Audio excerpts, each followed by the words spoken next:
The following podcast is a Country Mompreneur production. Welcome to She Can and She Will. I'm Marianne, also known as the Country Mompreneur, and I'm joined by my co-host, Disa McAllister.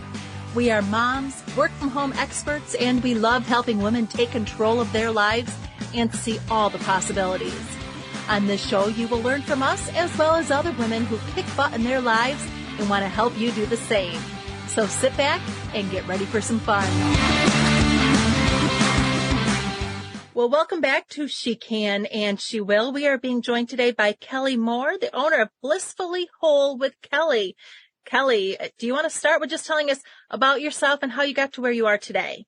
Yes. First of all, thank you so much for having me. And I think the thing about me is my story is not unique, and I just don't think we talk about it enough. So I grew up in traditional home where my dad worked. My mom was stay at home until I was about junior high. And what success looked like was you go to work, you make your money, and you just do that day in, day out, irrelevant of enjoying that job. And irrelevant on whether it fed you or depleted you.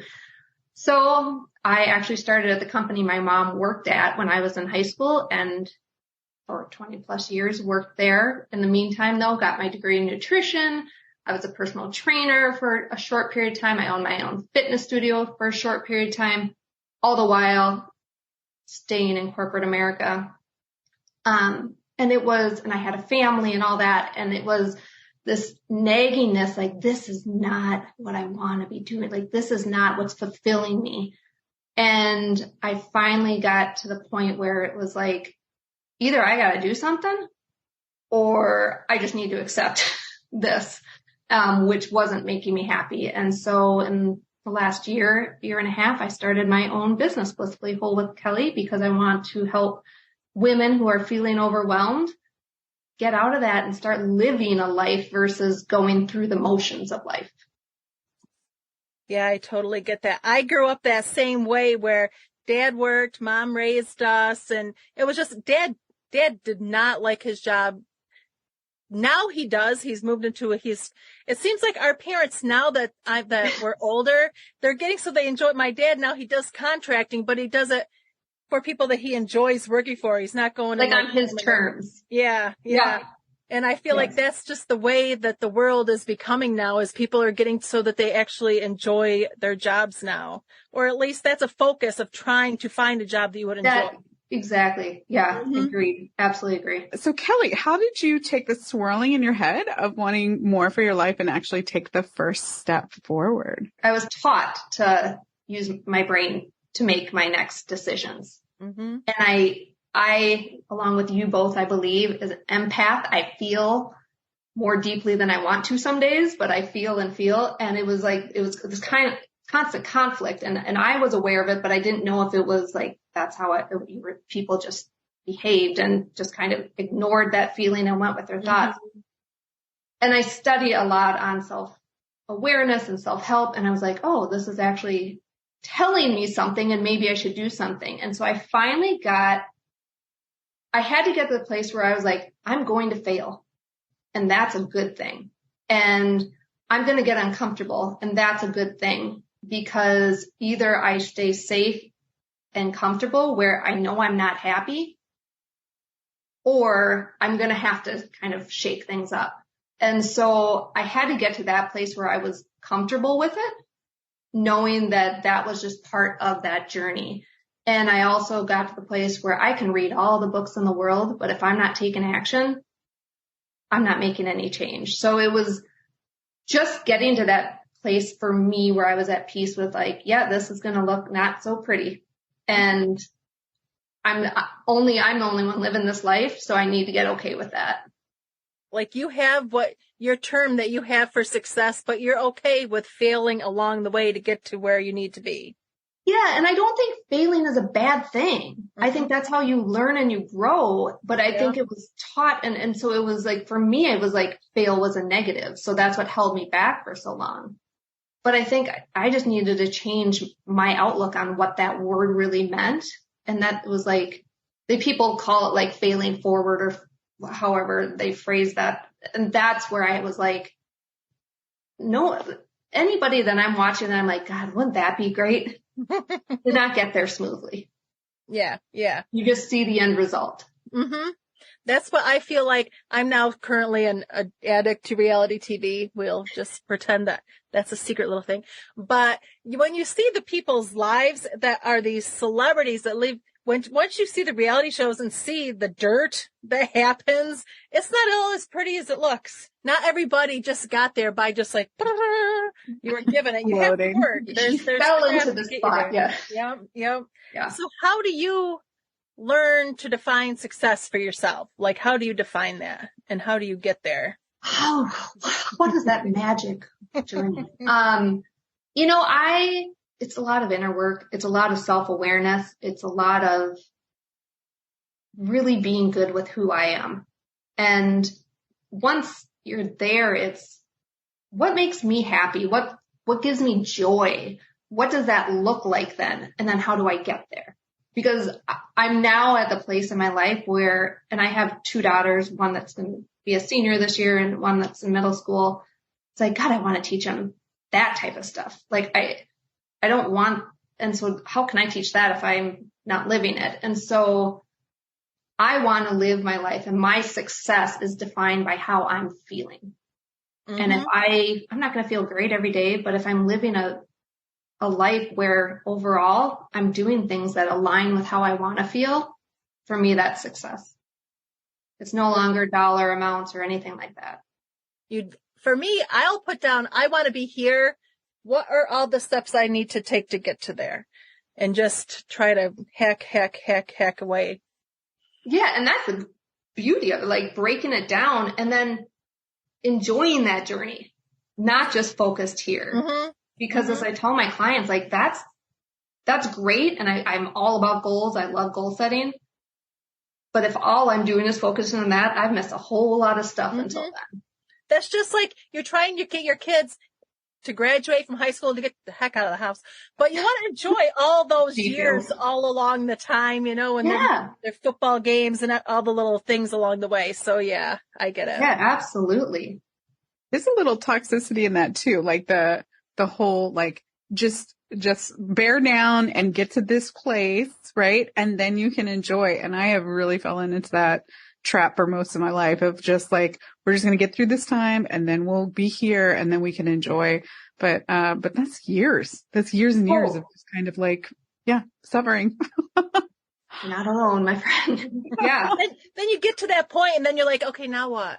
Like if you're planning for like this big thing, you get to that and then you feel a little bit of like, maybe it's not as big as you thought it was going to be or as great, but then you just sort of feel like, okay, now what's next? I've built to this point and haven't enjoyed the step ups, haven't planned what to do after. You just sort of like, You get deflated then. You're like, well, what was that for? Come on. And I think you also can get into then the point of going through the motions of life when you start, kind of that grin and bear it type mentality and coming from corporate America, you go to get those goals and you have to hit those goals. And it's like, what did I just go through? You just time can going through the motions, I think, is one of my biggest things I would love to help people and help myself because I get caught in it too, that it's like, we have this one life. My God, let's live it. Mm-hmm. Yeah. There's no repeats. Oh, so can you tell us why is overwhelm so paralyzing, and what can we do to start working through that consistently? Oh, how long do we have? No, I think it's the thought of overwhelm. Like we get the thought and then we think about it and swirl. I mean, we get so up into our head versus taking action. So I think that's why overwhelm can be paralyzing, because people aren't sure then what those steps are. And they just want a quick fix. They just want it to be done because it's within the definition of overwhelm. It's heavy and it's overwhelming. I think we need to know we have to take action. We actually have to do something. If we don't do something different or stay in the same spot. You repeat the same behaviors, they're going to keep you in the same spot.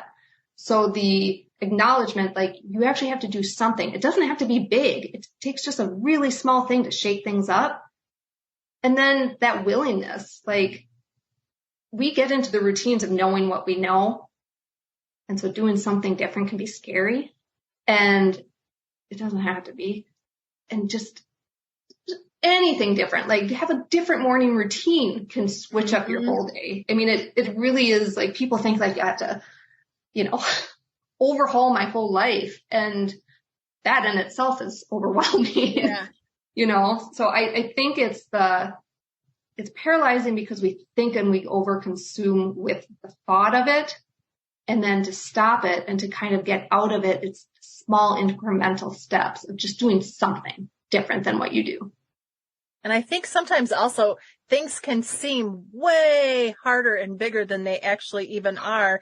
So once you actually, like when I break things down, once you start breaking things down into small little, either there's small tasks or whatever, it becomes more realistic to reach that goal. And once you see it's actually not that hard, I've got to do these 10 things, I'll get there.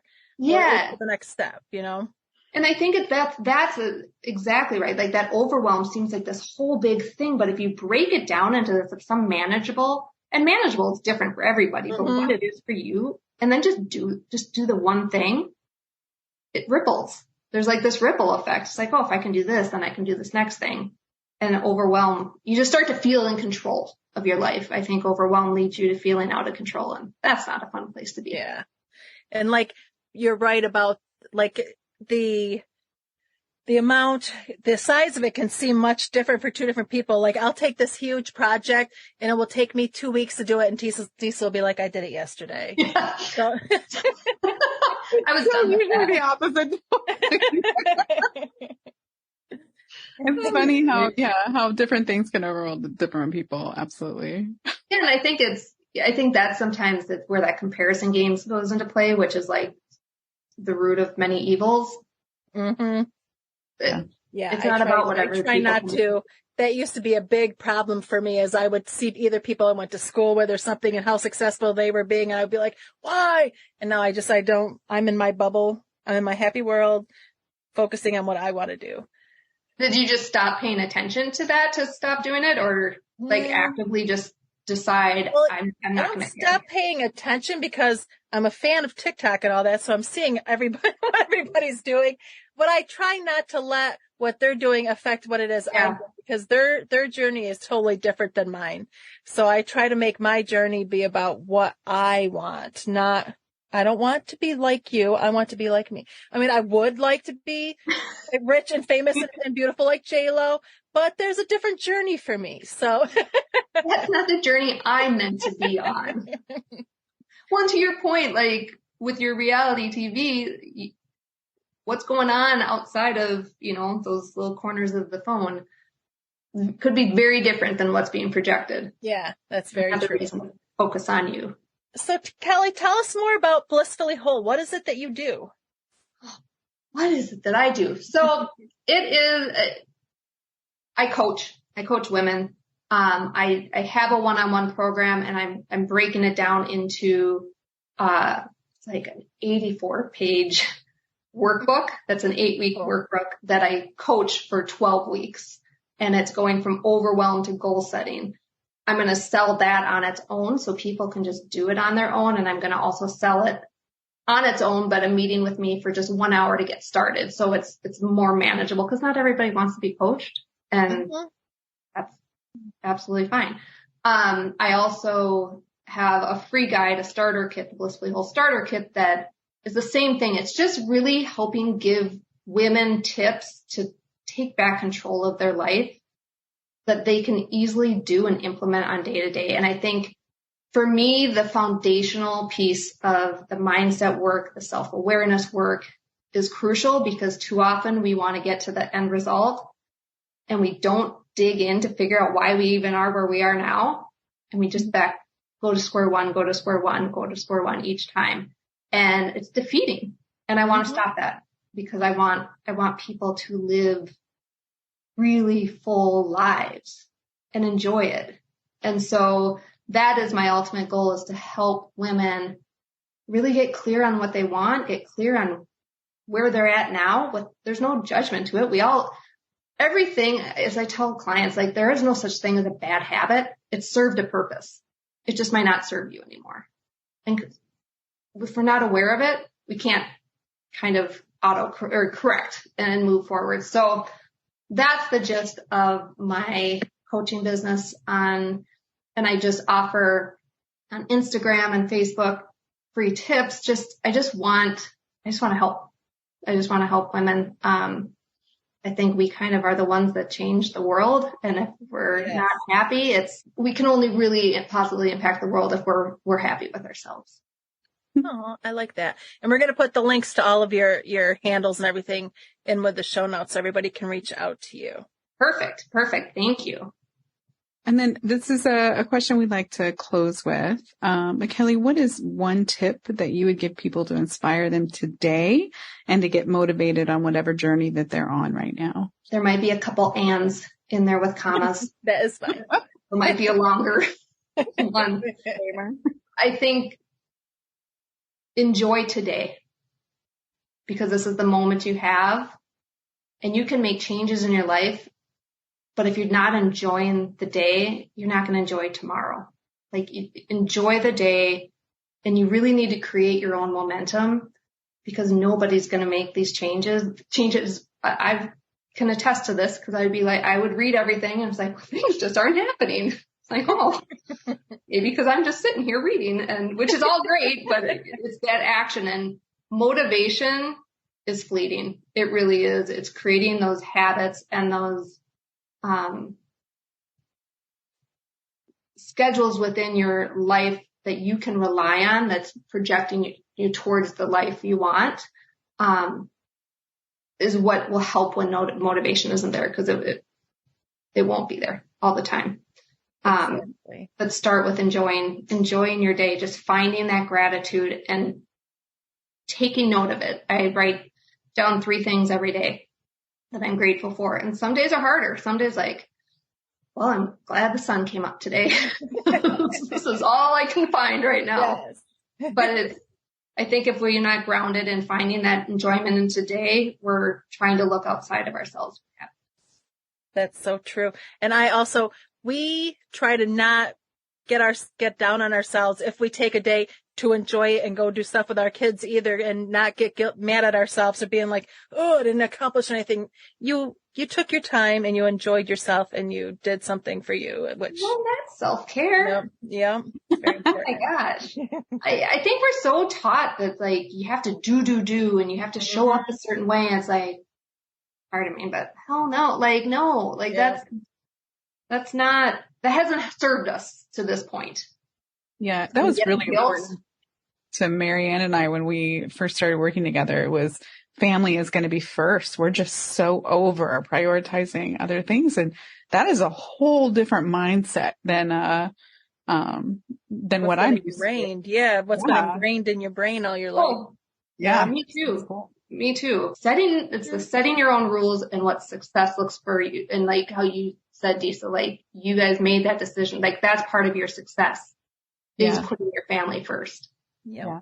It's a constant kind of like going back and rebalancing, like, cause you are so used to not thinking about it, and, I'm very lucky to find Marianne, who has a very similar mindset.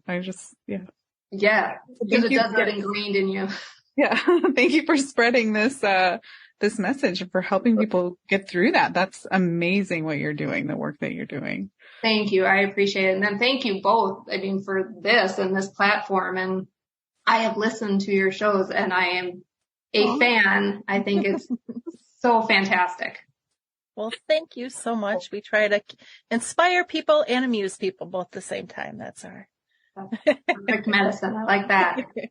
Thank you so much for coming on today, Kelly. Yes, thank you, Kelly. Yes, nice to meet you both. Thank you so much.